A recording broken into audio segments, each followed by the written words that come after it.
Today we have with us Vivian Garfunkel. She's been in special education for many, many years, and she is one of our most senior, not senior in that respect, but in I think in that respect also. but advisors in terms of working with students. She's worked with students for many, many years, both here and in Lakewood, New Jersey, and we welcome her to the panel. We have also Hula Graco. She's a social worker, and she works in some of the schools here in Cleveland. And we have today with us Yitzchak Sumner, who's also a social worker. I think we wanted to do the female social work and the male social work to get both sides on this. And Corey Rubrick, who is a speech and language pathologist. The goal of tonight is to be able to ask questions of how to teach and how to work on social skills. One of the interesting things when Ruchama Haftu, by the way, is a speech pathologist and the head of our speech department in Lakewood, when she sent this clip, in the email she wrote to me, this is a good thing to show kids, to teach them about flexibility. And I wrote back to her, oh, this is a good thing to teach adults flexibility. So we always try to work on ourselves as well, and we think about ourselves and our own flexibility before we attempt to try to teach it to children. So we're going to open tonight with Vivian. Why are we here? Why are we teaching social skills? What's the importance of it? Okay, we'll start with the story because that's always a good way to start. There is a story of a student, and she told her teacher that when the teacher left the room, the kids ganged up on her and they threw her in the garbage pail and they said to her, "You're junk." And she said, "I have no friends, and all I would like is to have just one friend." And the number and the quality of friends that children have is really a predictor of adult happiness. And there is a relationship sometimes between the learning disability and what seems to be social ineptitude. It is social ineptitude, but many a time it is because of the child's learning disability, which we'll be discussing over the course of time. And social skills can be taught. So we should not just give up, but actually we should think of social competence equally, it should equal skills and information. And which is perfect. Leads me into the next question. So we talk about social skills being able to be taught, right? So then, okay, we're teaching it and we're working with the student, right? This is for you. So how do we know that progress is being made? Do we measure it based on, she said today she has 3 friends. How would we measure that we're actually teaching social skills? Okay, so a great question, and I think a really important one, because sometimes kids have goals that they need to work on that are long-term goals, and sometimes it's not going to be something that's a quick fix. And especially for those kids who have a long-term goal, things that are going to take time to work on, it's really important for them to see that they've made progress. So the best way to really do that is first to make your goals measurable goals from the onset. So you make step-by-step goals. How are they going to ultimately reach their goal? And celebrate their small successes. Celebrate them constantly trying, the determination, and them not giving up. Recently I was working with one kid who I've been working with for a long time. And she has certain goals that we've been working on for a very long time. It's taking her time, but we went back. We had kept a journal actually throughout the time that we were working together.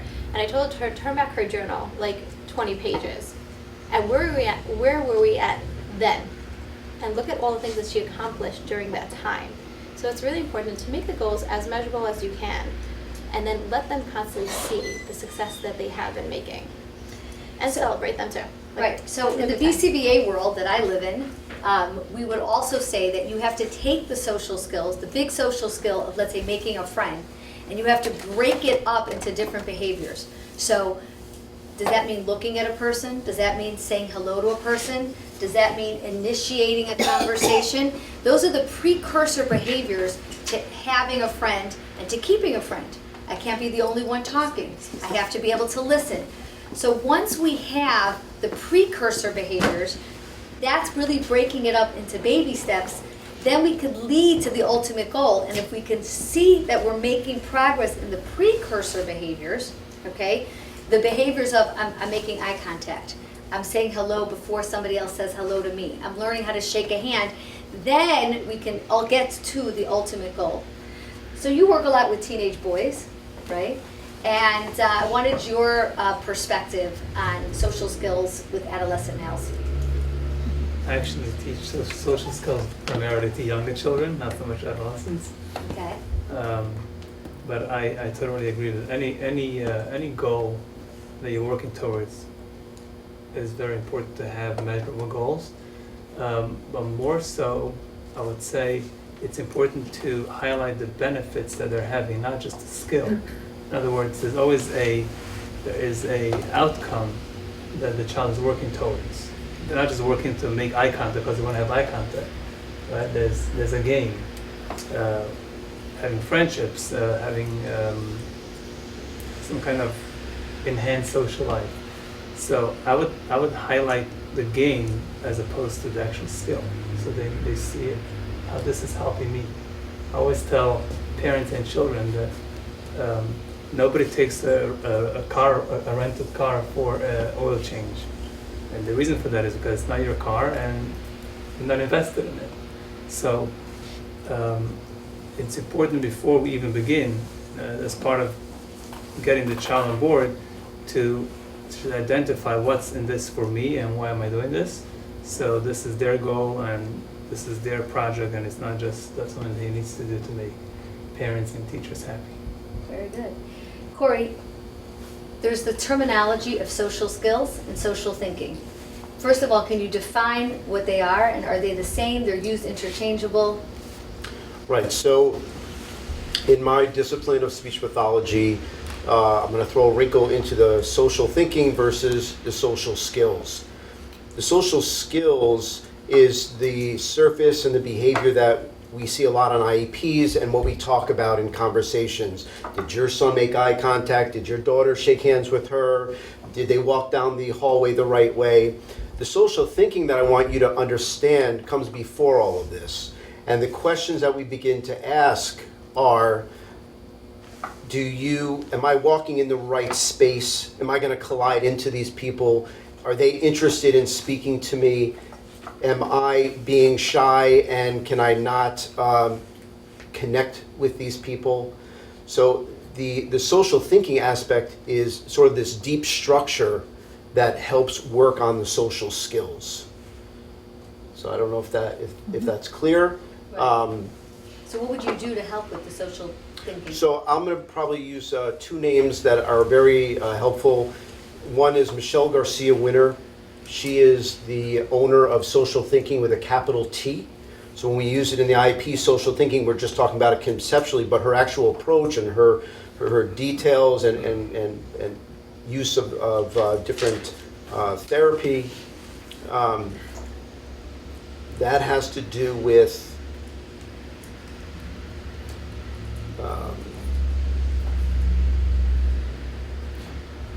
again, looking underneath the surface of things. And one of the ideas she has is the 4 steps of communication. So when we're first approaching, step 1 would be approaching the situation. So as I'm coming in here, I'm beginning to think about who the people I'm going to see, what type of interactions am I going to have. When the movie went on the screen, I was thinking about where is my body in relationship to other people, seeing what is on the screen. So it's becoming an awareness, having perspective taking for your current environment. And a lot of our kids who are on the autism spectrum, that is really the major piece that's lacking. That is the foundation, this perspective taking of others and how you share space, the physical space. And your eye contact, we like to think about it as thinking with your eyes. So even though I might be looking at the camera, I can see somebody waving their paper and somebody could be fiddling, and that gives me information. In fact, the 4th step, which is using your words and relating it to what people are talking about, it's in a hierarchy, it's the last step. So we have 3 other specific steps that we want to think about before words ever come out of our mouths. Very interesting. There's a fabulous video that you guys can see that shows a picture of a mother holding an infant. And as she's nursing the infant, she's looking elsewhere. And in today's day and age, it's an old video, because in today's day and age, they would be probably looking at a cell phone. She's not making eye contact with the baby. She's not looking at the baby. And there's a lot of research, longitudinal research, that shows that that is actually the beginning time for teaching social skills. So we're going to address this question to Vivian. Is there a relationship between the attachment theory and making friends? Absolutely. Actually, the mother is the child's first friend. So the first friendship really is the mother, and that is the template of what friendship is going to look like. And it's an interactive experience between the mother and child. And the research does say that if there is a strong attachment between mother and child, and this does not have anything to do with socioeconomic where the child is, because the child needs to be cuddled, and it doesn't matter if you're poor or you're rich. Every mother has that ability to cuddle her child. And then the mother then has a child explore the world. So yes, the research does say that there is a strong relationship between the attachment that the child makes with the mother and then the attachment the child later makes with other children and with other adults as the child grows older into adulthood. Okay, so Ahuva, they've learned how to make friends with the mom, and the mom was the first model for that friendship. Now, does the mom become the helicopter mom and start making play dates with the kid? How involved in that friendship process? And now, what does her role come? How do we start from being that role model, that person that's looking with the baby and cooing with the baby, to the mom that has to sort of take a step back, or should take a step back, or doesn't take a step back in terms of relationships with her kid and other people? I think you're asking a lot on that question. We could take it kind of at a few different angles, really. I think first is regarding as your child's getting older, where is a mother in terms of friendship? How involved should she be? Now, obviously, as the kid's younger, the parents are more involved, making the play dates, the parents are more involved, making sure that things are going okay. As a child gets older, the parents should be taking that step back. At a certain point, the kids can make their own play dates. The kids can decide who they want to play with, when they want to play with them. You could use their helicopter mom. I think most people know by now, usually we want to stay far away from that. When they're really little, you might have to be on top of them, but even as they're young, we want to start giving them independence as soon as they can start to have that. When we have play dates, if your child, now this really depends on the child, but if it's a child that you see is lacking in social skills and needs more help, so typically what you want to do then is try to preempt before the play date. Give them as much as you can before. If you know there are certain things that they're struggling with, before the play date, kind of go through that with them. Like, what are you going to play with them? What are your options if you're bored? What if your friend doesn't want to play what you want? What if she wants to play another game? How are we going to compromise? If you know your child has certain triggers that with friends, try to go through them beforehand. If you feel that your child might be the type that maybe during a play date she might need a little break, can you tell her, maybe the two of you can kind of read during it? Like, try to do as much as you can before the play date, then rather intervene during the play date. If you feel that, as the child gets older and something is going really, really bad, try to see if you can kind of step in and do a fun activity together with them. Like, hey, let's kind of bake cookies. Sometimes if a play date goes really bad, sometimes that's also a learning opportunity for the child. Again, everything depends on the age range. But sometimes the child has to see that if they're going to do something, then the friends might back away, which would be something not to obviously in the moment, but would be something to go over together with the child afterwards. So as much as you can, again, it's a loaded question, but as much as you can as the child gets older, if you know they're struggling socially, try to preempt the play date and make a plan with them beforehand what they're going to do, or if they need a break during the play date, if they need to talk to you, and talk to them again about, as Rabbi Summers has said before, about the reward in going through with it when things are really hard for them, when they, kind of feel like they want to stay stuck, they want to play their game. What's the reward that they're going to get out of that? If they can compromise, how are they going to make their friend feel? And if their friend feels happy when they come, what's it going to mean for them? So parents and teachers are always asking the question as to what does it look like in therapy when you're teaching social skills? And so I'm going to ask both of you to address it from a different discipline, from the social work discipline and from the speech discipline. What are you doing with a child when you're teaching them social skills in therapy? Excellent question. I just want to kind of rewind here for a moment, going back to the attachment thing. I had an interesting conversation with a mother today when we were discussing today's event. And this is not an advertisement, people should come. This is a parent of a large family, all different ages, children. And the mother says to me, like, I'm not into this social work stuff. Like, why should I come to this event? And I'm thinking in the back of my mind, there's a very big misunderstanding here. Sometimes we think of social skills teaching as like a problem when there's like a crisis management situation, and it's like a social work department. So just to clarify something, we all teach social skills. It's part of parenting, and it should be. I hope it is. And there is proactive teaching, and then there is emergency crisis social skills.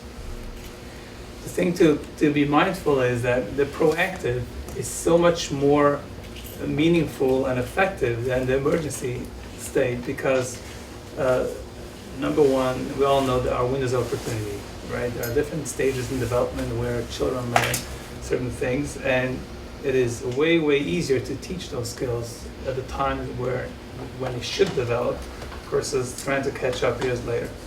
So I actually brought a little article that I want to just read a short quote here. And this is an article on attachment.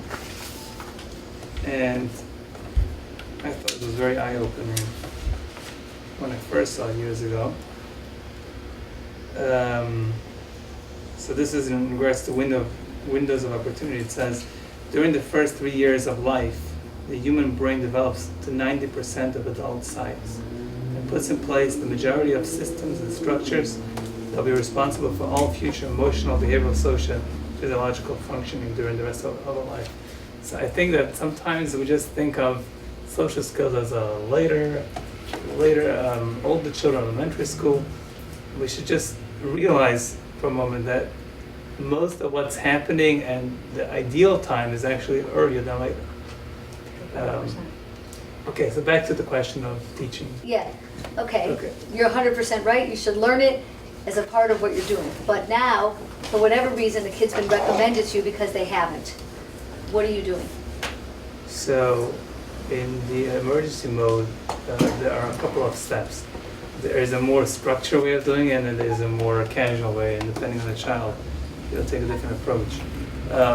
Number one, we need to identify what specific social skills is this child lacking. Social skills is a very large, wide word, and it can mean a million different things. So very often the parent sends their child for social skills training, and what is this? What are we trying to work on? Is it problem solving? Is it not interrupting? Is it communication? Is it sharing? Is it taking turns? So, and often they come in a package, and if you lack one, maybe you're lacking other skills. I find the most effective way to teach social skills is not sitting with a pen and paper and say, okay, we're going to practice now eye contact.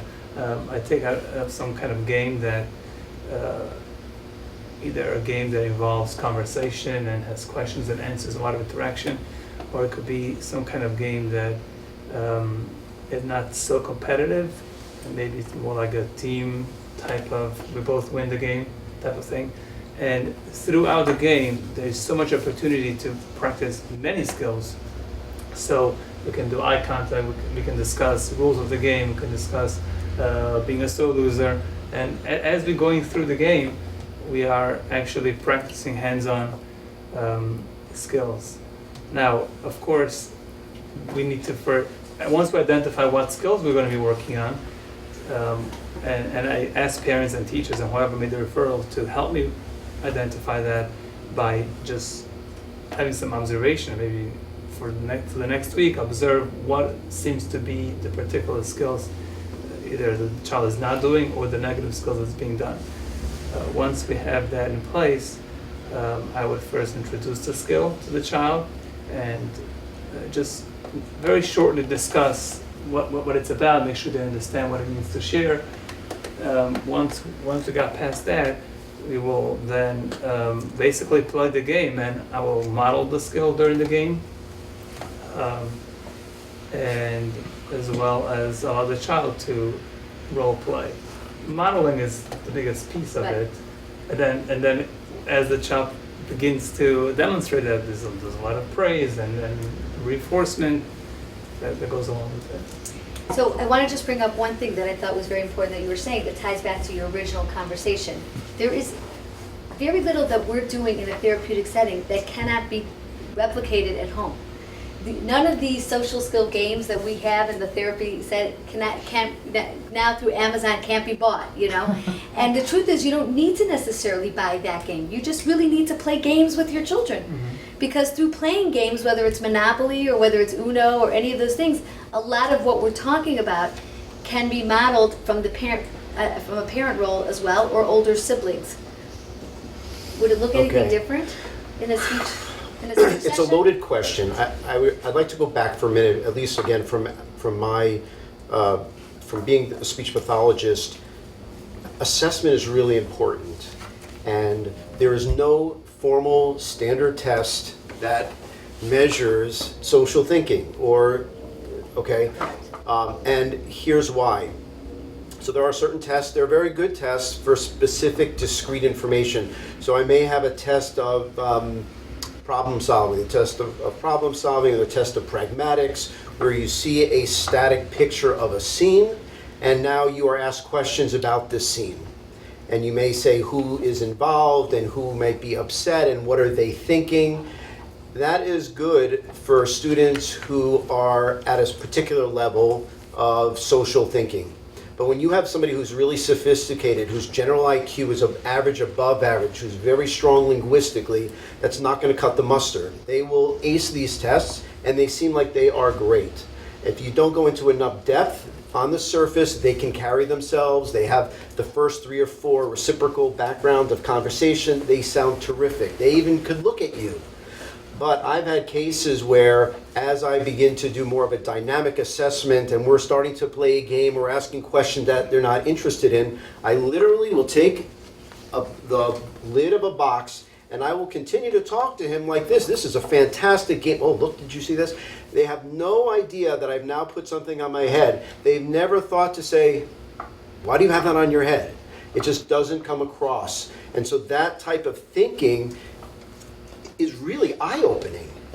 I will drop a pen on the floor and I will just sit down there for about 10 seconds waiting for them to do something. So that part of assessment really opens up the dynamics of what we are doing.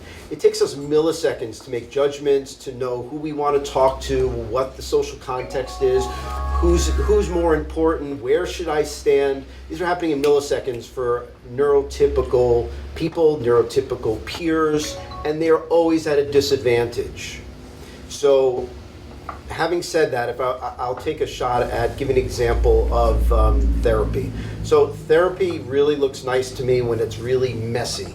I've got kids doing lots of different things, and I like it to be dynamic. One-on-one for social dynamics does not have the same effect as having other peers, whether they're typical or similar, they're working on the same issues. So I'll give you an example, I like to have cooking classes, so we can do chocolate chip cookies. And I work with high school students. And the first time we made cookies, it took 45 minutes. We ended up with brown sugar, white sugar, and a stick of butter in a metal bowl, and that's where their cookies were. We had to move on. And these were my higher functioning students. And I said, okay, wait, let's take a picture. These are beautiful cookies. And they all looked at me really frustrated that they wanted the cookies. But I needed them to have that frustration of failure. I knew them. I knew that they can handle this. And they kind of chuckled. But by me constantly doing everything for them, I don't have natural errors happening where I can help them.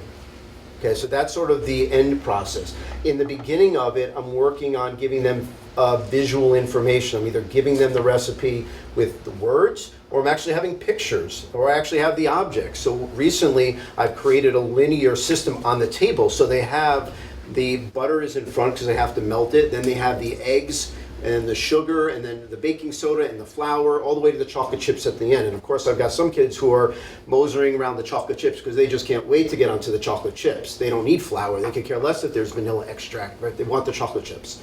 So when I have 2, 3, 4 different students, now they have to work on role playing. Who's reading the recipe? Who's warming up the oven? Who's measuring? A lot of them have fine motor issues. They can't smooth out a cup of flour. I have chocolate chips flying everywhere because they don't grade the muscle tension that they need. So I actually have an occupational therapist come in, and it opened their eyes as to how many difficulties that they were having with trying to create a recipe of chocolate chip cookies. And I can do this for weeks on end. And they get, some of them love it because they love chocolate chip cookies, and then sometimes they say, Mr. Corey, enough already. What else are we going to make? But they still cannot make it independently. And these kids, I believe, can. And so I continue to I just put my hand where they need it in terms of balancing their support, not getting them too agitated, too much anxiety. But if we don't let them fail gently, they don't get any better, and they rely on us. And this happens whether they're 4, they're 12, they're 22, and I don't have to continue, but you get the picture. But I'm glad you brought up baking, because again, that is a perfect thing that can be done at home. And I know I speak to a lot of mothers, and they get very frustrated when they're baking with their kids, because they're like, it's a big fat mess. I could have just made the cookies at 11 o'clock at night when everybody was sleeping. The cookies would come out quicker. And I say, no, it's not about the cookies.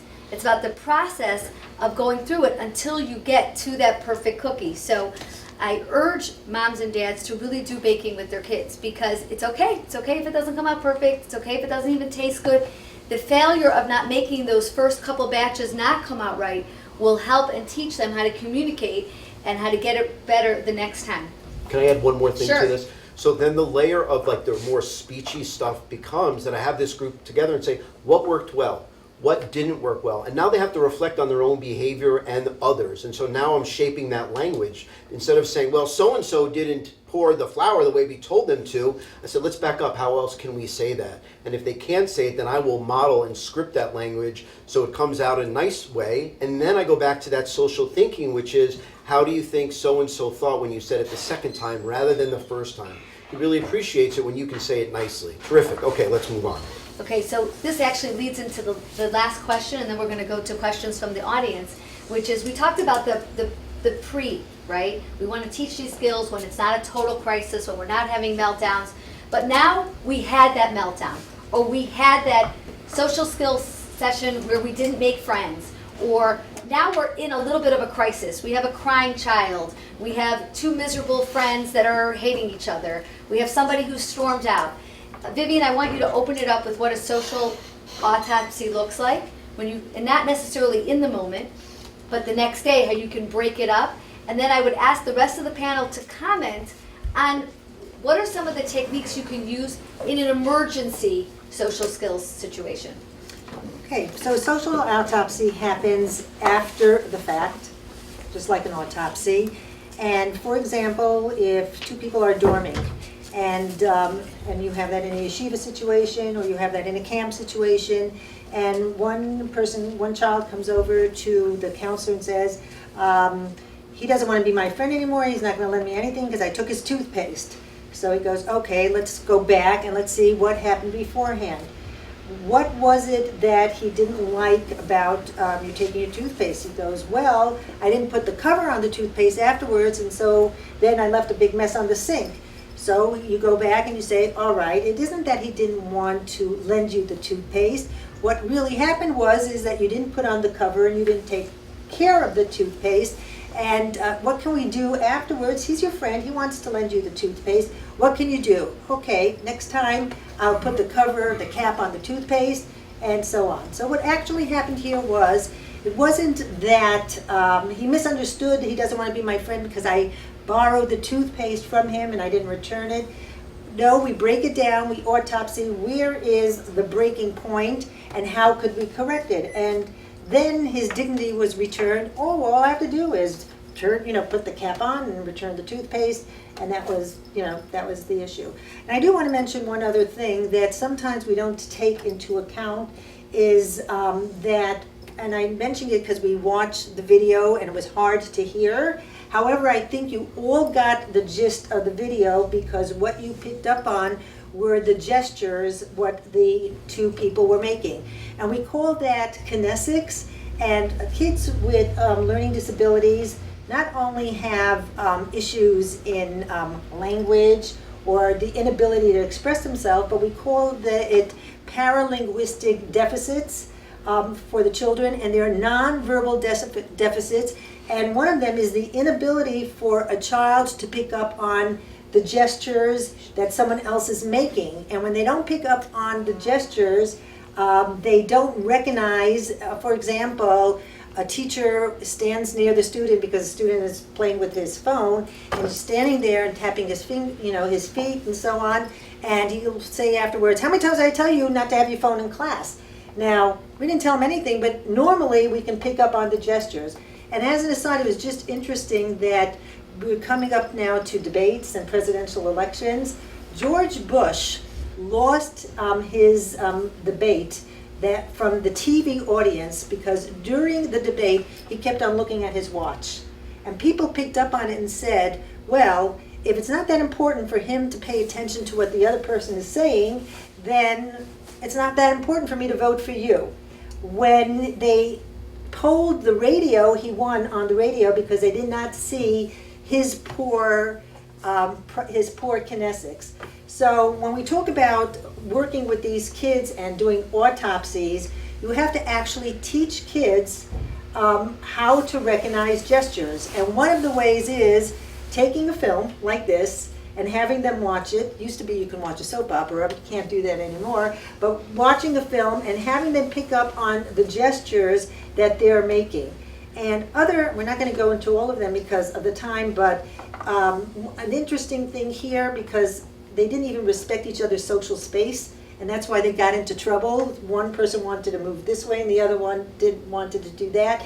We really have to teach kids what are appropriate, what we call proxemics, and there are different types of space. There's social space, and then there is personal space, and then there is intimate space. And it's very, very important to, when you see a kid invading someone's space, to do that autopsy afterwards and talk about what is the appropriate space. Because kids, especially with learning disabilities or with cognitive disabilities, they get into your space, or they don't recognize when someone else gets into your personal space. They can either be abusers or they are subject to abuse and molestation themselves. So all that autopsies, if we recognize some of the deficits that children have, those paralinguistic deficits, and then do an autopsy afterwards, it would be very beneficial and from an educational point of view. Emergency. Okay, so the social autopsy is extremely important, all in the right timing. There's a time to step in and do exactly that and let it be, there's a time with a teachable moment, and then there's a time to step back. When a kid is in a crisis mode, when they're yelling, screaming, having a fit, think about a little 2-year-old who's having a tantrum, that is not a teachable moment. As the kid gets older, they most probably need you to actually take a step back. Don't try to tell them what they did wrong at the moment. Don't try to teach them what they should do at that moment. At that moment, when a kid is feeling very emotionally overloaded, their prefrontal cortex, which is in charge of their reasoning, their logic, making good decisions, it's not connected. They're not using it at that point. Children, adults also. When you're feeling really emotionally overloaded or really emotional about something, you don't make clear decisions. So when they're in a crisis mode and they're completely overloaded, that's a time to kind of take a step back. At that time, you want to either give them their space or try to use a distraction. So you want to, if they need like their own space, if they're yelling, screaming, definitely if they're hitting, if they're safe to be on their own, then leave them, go into a different room. If you can use something that, will distract them, with little kids sometimes easier to distract them than others, use whatever you can to distract them from the moment, or leave them alone.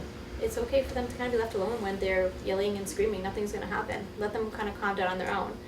Afterwards, or maybe the next day, or maybe even 2 days later, everything depends on the kid, that will be the time to go back and process. And that will be the time also to talk to them about, like, did it feel good when you were so emotionally out of control? What can we try to do next time? Now, if you taught them skills or if they know some skills of what they can do when they're feeling emotionally out of control, then you can help them with those calming skills. But it's not the time to tell them what they did wrong or how they should be doing things, because they're really not listening to anything you're saying at that time, and it will only make it worse. Can I add one more piece to Yeah. this? Because she said everything that needs to be said, so I don't know what I'm gonna say when it's my turn, so I might as well butt in now. Is that, as a parent, when we're dealing with this, I think part of the challenge, not because it running sounds common, it really sounds like common sense, is letting go of our ego and saying, I don't have to win this battle. I don't have to win this fight. I don't have to be right. The getting to, allowing this to work itself up is the problem itself. So working on that prevention is so important. You know your children, you see the first step towards them getting escalated. That's when you want to say, okay, I need to start making some different choices. But if you are in that place, it is so hard sometimes to just let them go. And it feels like they're winning, but it is so important to de-escalate them because of who So was said. Gail, maybe you could help us with this, Sure. okay? So I'm a mother. I just, exactly what you just said. I'm seeing red, okay? My kid just threw a fit. Maybe it was in the grocery store. Maybe it was in school. Maybe I got a call from school. How, as a parent, do you calm yourself down? 'Cause we talked a lot about children calming down. But how, as a parent, what do you say to yourself? What cognitive skills do you say to yourself that says, what motivates us to be like, okay, give them their space? And the other question that I always hear from Jewish moms, including myself, is, well, how much time do I have to give them? Like, are we talking 24 hours? Are we talking 48 hours? How much time? I think those moments that Mrs. Greco is describing, they're very short-lived. That emotional overflow doesn't last very long, and it's not a matter of 24 hours. I think it's a matter of minutes or maybe a half hour till you can talk sense into them. But going back to the processing after the emergency, one thing that I find very effective is, we always tend to jump in to try to address the exact situation that happened and try to process that. And obviously that doesn't go very well because children are very defensive about their story.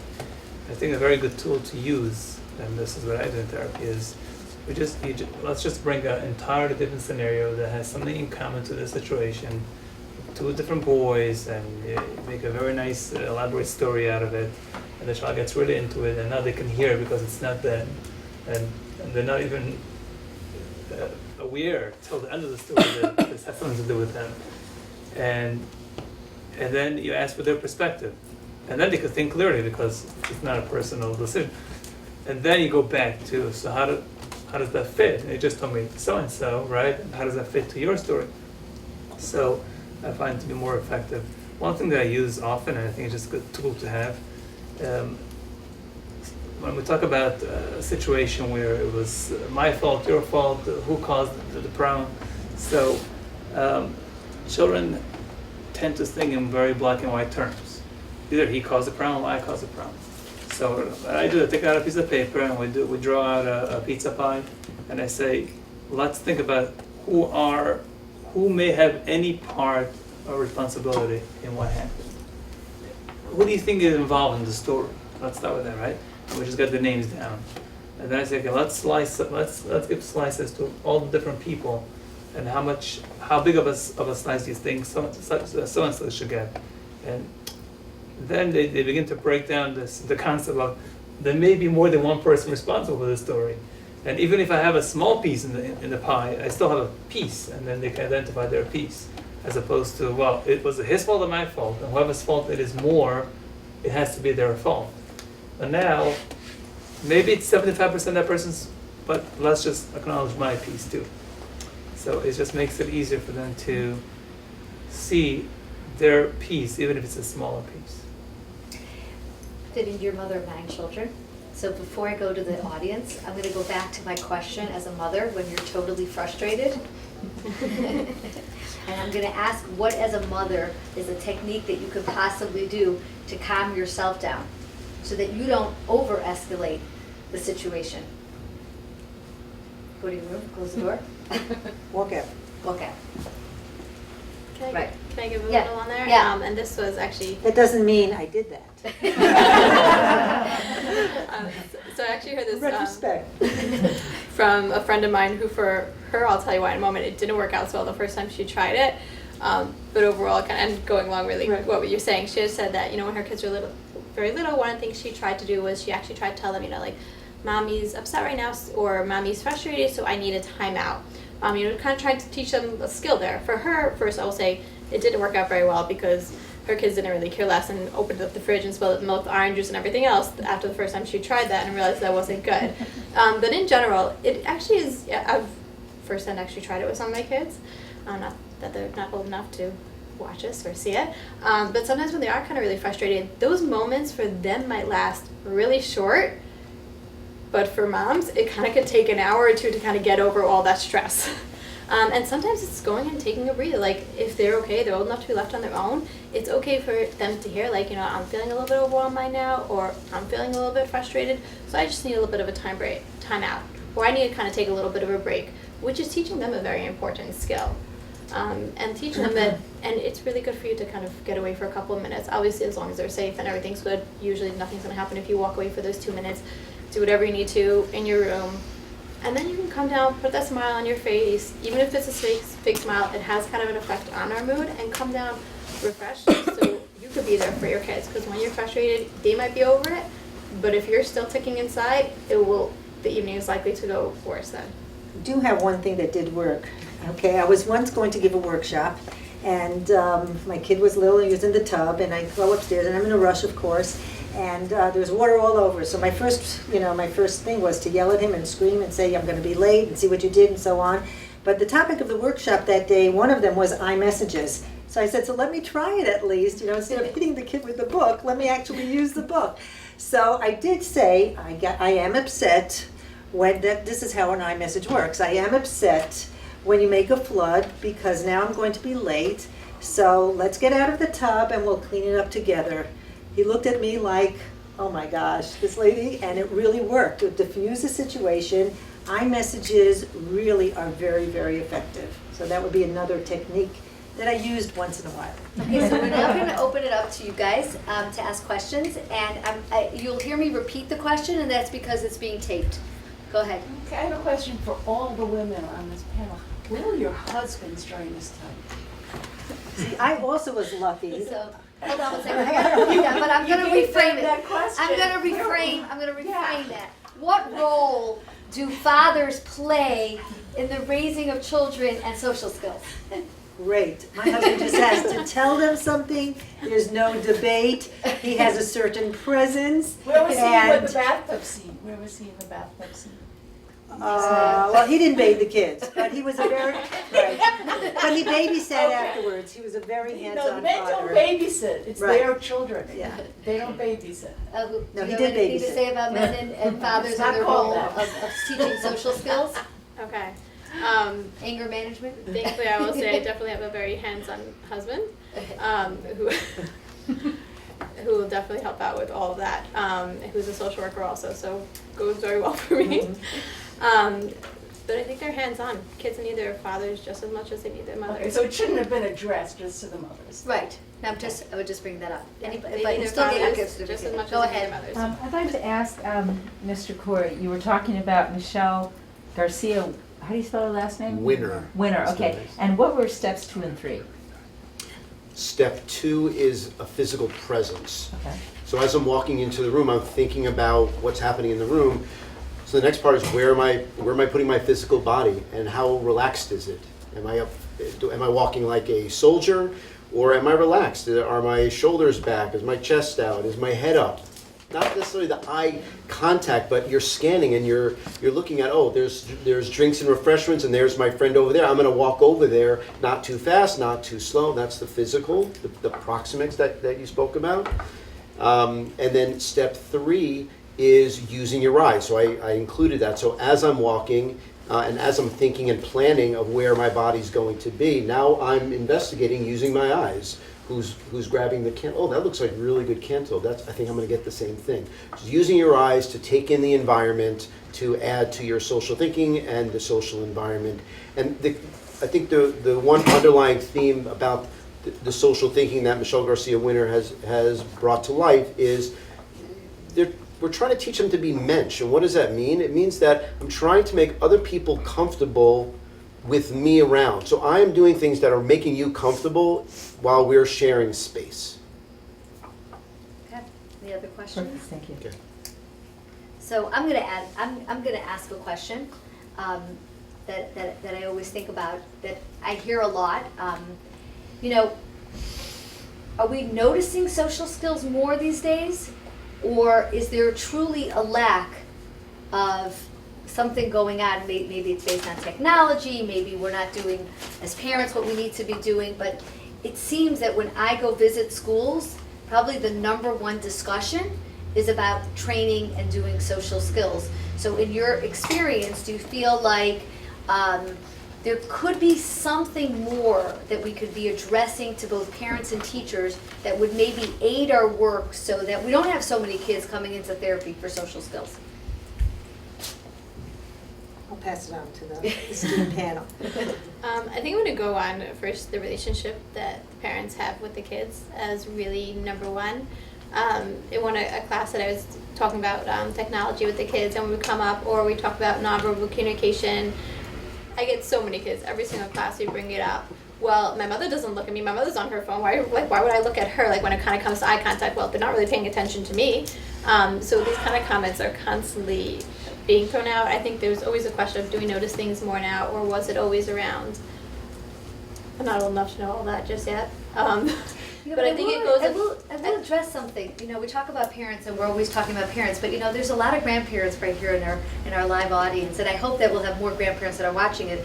And it's something that we have to think about. You know, we think, oh, the parenting is over, and now we have the grandchildren in our house. You know, how much are we on the telephone? And how much are? It used to be the telephone, but now it's also how much of the technology are we really giving our grandchildren? You know, the amount of attention that they need when they're at their house. It's really something that we have to be constantly aware of. Is there anything that you wanted to add to that? I would support what Ms. Graf was saying, and I think there's less and less game board playing and more and more video game playing, and less interaction between peers and parents and children. And there's so many good books and games out there that can be a great tool to use. So I wouldn't be surprised if there is actually a decline in social skills, given the minimal interactions that we have. Right. It used to be also that children were outside in the playground. They had to duke it out with their pals, and they didn't come in until sunset. So I even remember with my kids, they fought with kids, they made up with kids, parents weren't involved. They figured it out. Yes. Now we have structured play dates, structured sports.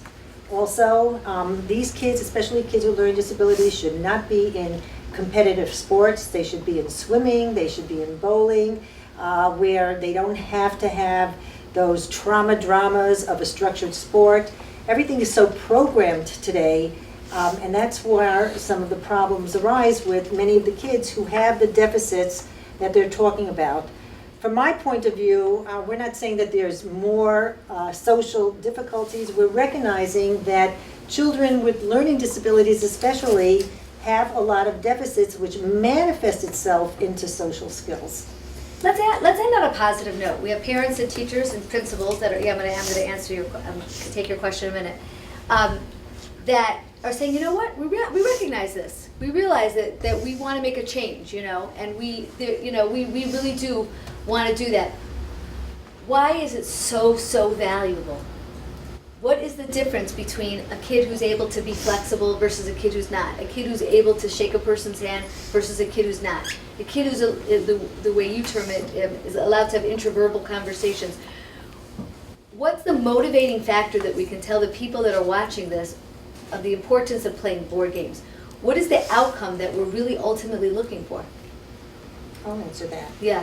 I think the ultimate, Rick Lavoie wrote a wonderful book. It's called It Is So Difficult to Be Your Friend. The ultimate is that because of negative social skills, it is very hard to be friends with those kind of kids. So if we teach social skills, then hopefully they will be given the gift of friendship. And it's really very interesting. They did a research, and Rick Lavoie talks about it, and they asked the students, they asked a whole panel of students, if you had your choice of either improving your social skills and having friends or getting rid of your learning disability, which is reading or writing, they all chose they'd rather improve their social skills. So that is having that idea of friendship. Also, just one other interesting thing, that there were 4 different societies had one thing in common. It was the Aborigines, it was the ancient Romans, it was the Amish, and it was the Sioux Indian. And what they did was, when they wanted to punish somebody, they banished them, and they were alone. And if you did a really terrible thing, they didn't banish you, they brought you back into the society, but they shunned you, especially the Amish. You were shunned. And when you were shunned means you had to participate in all the activities of your community, but no one would talk to you. And that was the worst punishment, that it even was considered cruel and unusual punishment to have this shunning exercise. And that is what these kids go through when they don't have friends. They feel, as I mentioned before, that girl was put into the garbage pail, she was shunned. So at the end of the day, why are we doing this? To give those children the opportunities to have friends. Okay, thank you. You have a question? Yeah, I had 2 questions. One Okay, for Kelly, good. one question. Do you have a specific program to recommend for teaching social skills? I started looking into Michelle Garcia Winners. I've also used Room 14 or social streaming. I find that there is like a rubric at the beginning, a checklist to try to pinpoint where the student's having difficulty with. But I find that it's very interconnected, and it should be more fluid than the social skills programs make it sound. That's one question. Second question is, for a child that's just a little quirky, you might call it, it's kind of hard to put all their inappropriate behaviors into the appropriate behavior, inappropriate behavior column. If they're just, kind of appropriate behavior, but not, not totally wrong, how can you work with that child and figuring out, exactly how to explain that to them and make it very clear? Okay, I'm going to summarize the question so that everybody can hear. 1, a social skills curriculum suggestion, and 2, that quirky child that it's not inappropriate or appropriate behavior, it's just quirky, and it would be considered quirky to his peers. So I'll answer number 2. Just number 1 with specific curriculum. You hit the nail on the head that you have a program, but we're dealing with people who are going to have social thinking issues, social skill issues, really for the rest of their life. So if I have a 4-year-old who I identified with a dynamic assessment, and I understand they have disabilities with the social functioning, by the time they get to 6 years old and you say, terrific, they've gotten all this 4-year-old stuff down, the 6-year-olds are now much more sophisticated. They are always going to be behind. And so you're always going to be looking at different programs, and you're going to take little snippets of different things that make sense. The piece with the quirkiness, it sounds like to me it would really depend on the context. So whatever this quirkiness is, maybe it fits really well within the family because everybody's comfortable with it. But when they're with their friends, or they're at synagogue or shul or somewhere else, it doesn't fit. So there's always these hidden contexts, these hidden agendas of what people are expecting of a person, and that's where sometimes it doesn't meet. It doesn't come through, or it comes through. I also want to address that in a cultural way. What's quirky to one culture is normal to another culture. Right. I mean, I live in multiple and go to multiple states, and what's acceptable behavior socially in Cleveland versus what's acceptable social behavior in Florida are not always the same thing. What's acceptable social behavior in the Orthodox community may not be acceptable social behavior in the non-Orthodox community. So one of the parts of social skills training is explaining and showing different places and different times so that kids understand that what may be acceptable in their social skills environment is not necessarily acceptable in another environment. What you do in synagogue is not necessarily the same as what you do at home. What you do at home is not necessarily what you do in school, and it may be with different people as well. So part of social skills training hopefully will also expand, give them ideas of different, I remember just in college, when I was in a communication, they were teaching diversity in college, they said, shaking hands in one community is okay, hugging is acceptable, bowing in Japanese is a different way. So we have to explain and show different acceptable behaviors amongst different settings, also amongst different cultures, and amongst different friends. There are sometimes you have a friend and they love the way you laugh, and then you have another friend who that laugh annoys you, and so you have to be able to adjust based on the person that you're dealing with. It's called the hidden curriculum. Right. That's what we have to do, is teach them the hidden curriculum. Right, the French, hug about 100, and handshake, have physical contact about 110 times, where Americans will do it 2 times as far as a ratio. So it's real, and then the Puerto Rican is 180 times. So it's Right. really very interesting just to teach the kids, this is what you do here, it's acceptable, and not here when it's not acceptable. Yeah, go ahead. And then I think take it's, the last a question. big one is also teaching them that idea of also kind of social thinking, looking around you. What are people's reactions? What's the difference between somebody laughing with you as opposed to somebody laughing at you? Because it's so hard to be clear, okay, this setting that, like, depending on the age of the kid, that can be very hard to do. And sometimes if you don't know, they're different friends. But what are the social cues that you're picking up on? How can you know if the kid's laughing with you as opposed to if they're laughing at you? So helping them understand that social dynamic and pick up on people's nonverbal communication. One last question? I just Go ahead. want to Yes. say, I think often though, the quirky kids kind of connect with the other quirky kids, 100%. As long as it's another quirky. Yeah, exactly, right, That's fine. One last question, go ahead. Just a statement. I Yeah. have never found children who don't want to be successful. I have never found children who don't want to succeed. And they always, always are looking for the way to do it. So every time a parent, a teacher, an administrator says, don't do that. Stop. Allow yourself the teachable moments. Allow yourselves to speak. Allow yourselves the time. Because that child 10 years later, or 3 years later, or 2 minutes later, may just benefit from that, and you should never give up. And that's really something that everybody should think about. Thanks, Susie. So we're going to wrap this up. Thank you, everybody, for coming. Thank all the people that came here and the people that are going to, in the future, watch this. At the end of the day, we always want to be expanding our tools, learning different techniques, trying different things. Feel free to reach out to Tree of Knowledge Learning Academy, share your comments through the Facebook page.